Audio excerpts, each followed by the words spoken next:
Okay, so in this problem, we're going to have to use our knowledge of quadratics, okay, in order to solve this word problem.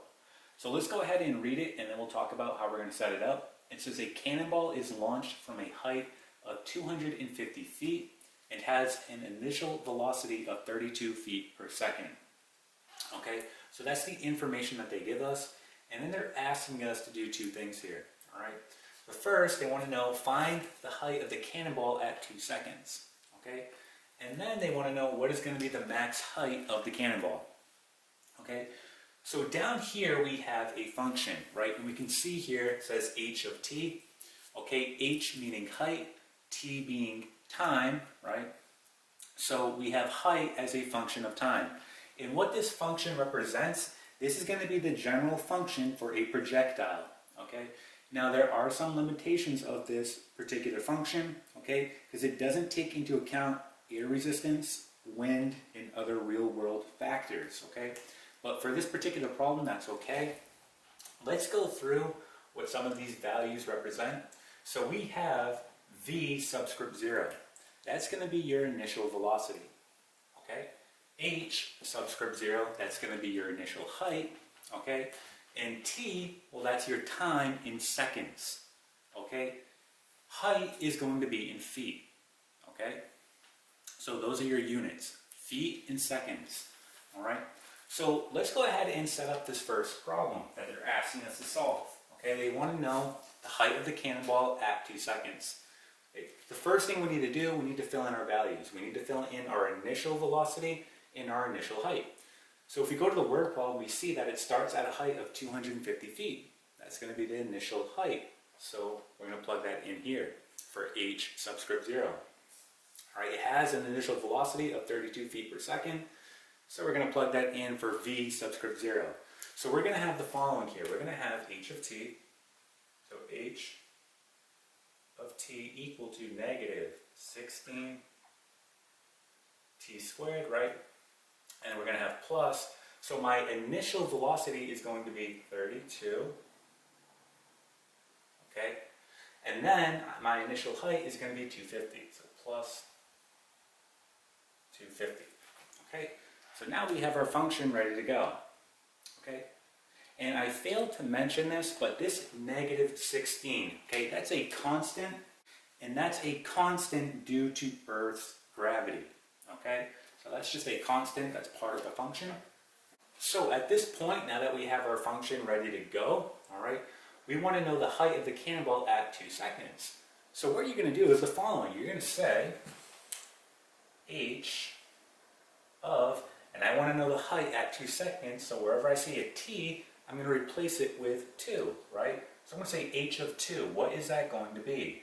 H of 2 is going to tell me the height of the cannonball at 2 seconds. Okay, so let's go ahead and plug this in. We get negative 16, and we get 2 squared plus 32 times 2. Again, wherever I see a t, just replacing it with 2, and then plus 250. Okay, let's go ahead and rewrite this. So we get h of 2 equal to, so let's go ahead and do this out. We get 2 squared, which is 4, right? And then 4 times negative 16, that's going to give us negative 64. So we get negative 64 plus, well, 32 times 2, that's positive 64. Okay, and then plus 250. Okay, so we can see what's going to happen here are negative 64 and positive 64, that cancels, and we're left with h of 2 is going to be equal to 250. Alright, so we just did problem 1. So at 2 seconds, the height of this cannonball is going to be 250 feet. So we can go ahead and record this. We can say h of 2 is going to be 250. Again, that's going to be in feet. Okay? Alright, so there's our first problem. Okay? And if you want, you can even write it as 250 feet, right, at 2 seconds. Okay, that's fine as well. So let's go ahead and talk about the second problem. They want to know what is the max height. All right, so let's erase this. Now, you have to go back to your properties of quadratics. So think about this function here. It's going to be opening downward, meaning we're going to have a quadratic that's opening downward like this, okay? Again, because I'm looking at this value right here, it's negative, it's opening downward. So the max height, where is that going to occur? Well, that's going to occur right here, and we know what this is called. This is our vertex, okay? So for the second problem, we need to find the vertex. Okay, so remember what the function describes. It's height as a function of time. So time is going to be on your x-axis. Height will be on your y-axis. Think about what they're asking for here. They're asking for the height. So we need to find the y value of this vertex. Right? Remember we described the vertex as h and k. Right? So again, x and y, we call it h and k so that we know that we're talking about the vertex. Okay? So we need to find this k value, or in other words, the y value of the vertex. So let's talk about how we're going to do this. Well, there's an equation we can use, right, to find the axis of symmetry, or in other words, the x value of the vertex, and that's the following. We have x equals negative b all over 2a. So let's go ahead and write out our function again. We had h of t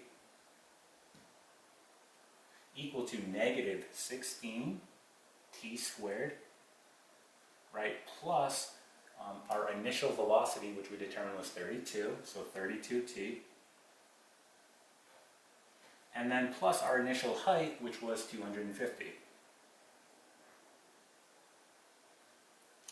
Okay, so again, this goes back to a quadratic in standard form, where we have ax squared plus bx plus c, right? Ax squared plus bx plus c. So we need to determine what is my b value here. So looking at my function, right, well, b is going to be 32, right? What is my a? My a is negative 16, okay? So I'm going to use those to plug in to our equation here to find the axis of symmetry, or in other words, the x value of the vertex. So we get x is equal to, and now we said, well, b is 32. Remember to include your negative, so we have negative 32 over 2 times a, which is negative 16. Okay, so look what happens here. You get negative 32 over, well, 2 times negative 16 is negative 32. This whole thing is just 1. All right? So the x value of our vertex is 1. All right, but that's not what we want. We want the height. So we know that the maximum height is going to occur at 1 second. Okay? But we need to now calculate the height. All right, so let's write that here. X equals 1. That's when the maximum height is going to occur. And now we're on the last step. We simply just need to plug it into our function. So we're going to say here h of 1, because we want to know the height at 1 second, because we know that's when the maximum height is going to occur, right? So we're going to get negative 16, and then we have 1 squared, right? Just plugging it into here, plus 32 times 1 plus 250. Okay, so this is pretty simple. We know that 1 squared is just 1, so we're just going to go ahead and rewrite this. So this is simply just going to be negative 16, right? This is going to be plus 32. And this will be plus 250.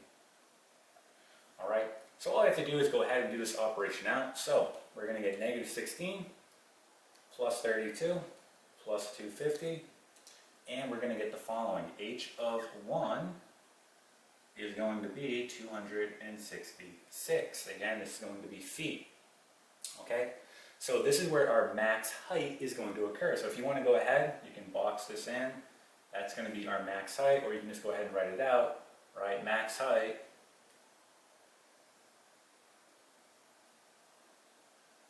right at, we'll just say 266 feet, right? Either one is fine. Okay, and that is it.